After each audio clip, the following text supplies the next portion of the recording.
Hey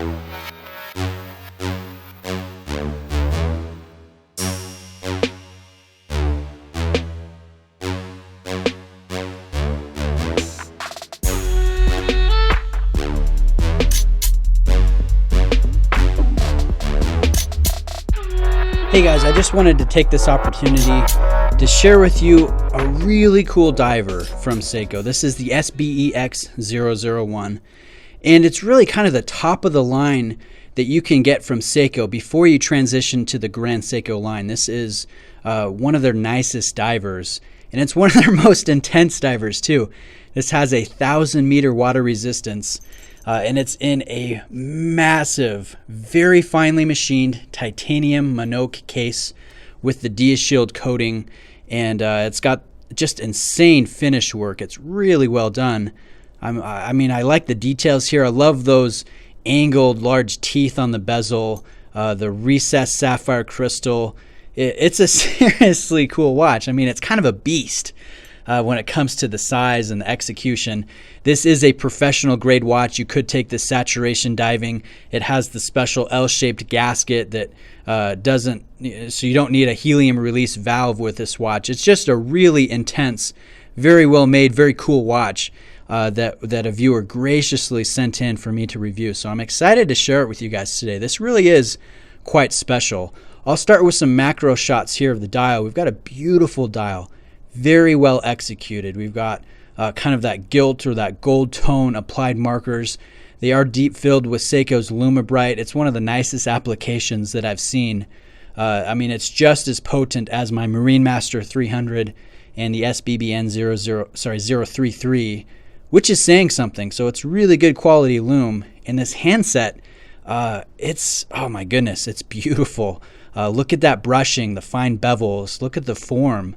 I like how the shape of these are inverses of each other. So the hour hand has the fat loomed outside portion. The minute hand has the thinner side where the loom portion is, where it touches the outside track. Just a long, large, beautiful handset. And the gilt tone printing is dimensional. There's some reflectance to it. It's just really quite a sharp watch.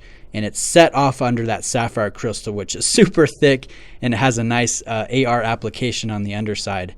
So we have a date aperture between the 4 or 5 o'clock positions. You'll notice that it is blacked out. My one critique of the dial is I would love to have seen Seiko do that also in the gilt tone. Kind of make it a little bit more muted, but still visible for when you want to see the date. But that's just a minor nitpicky thing. Overall, it's a really cool watch. I'll show it to you on my 7.25-inch wrists, and I'll throw some dimensions here on the screen. This is a big watch. So, 48 millimeters, 19 millimeters in height. You know that this is a beast, but because it's made out of titanium and just with the lug-to-lug length, it's not as unwieldy as it sounds. It actually fits pretty well. I mean, it's kind of fun to have on the wrist. And it's one of the very few watches that I think makes the Marinemaster 300 look small. That's no hard feat to do, or no easy feat to do. So just a really beautiful watch. My favorite part about this is actually the movement. We have an 8L55 high beat movement here.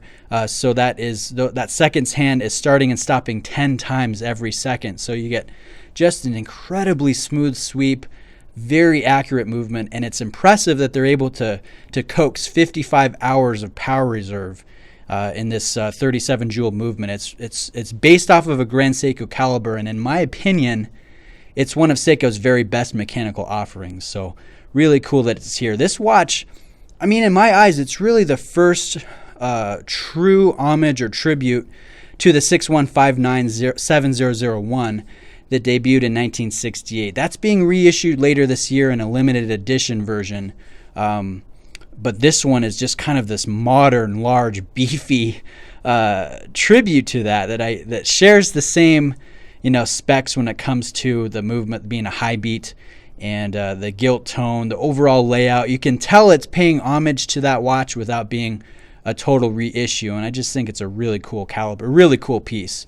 So this one is limited to 700 units, so kind of small for a limited edition run from Seiko, and just been a really cool experience to see in person. And I hope you guys have enjoyed this look into what what luxury offering you can get from Prospex, and you get quite an intense and impressive, beautiful tool watch that it's just been really cool to see in person. So big thanks to you, Alan, for lending this in. I appreciate it. You're a very generous guy, so thank you for that. Let me know if you guys have any questions. Reach out to me, and I'll catch you in the next video. Cheers.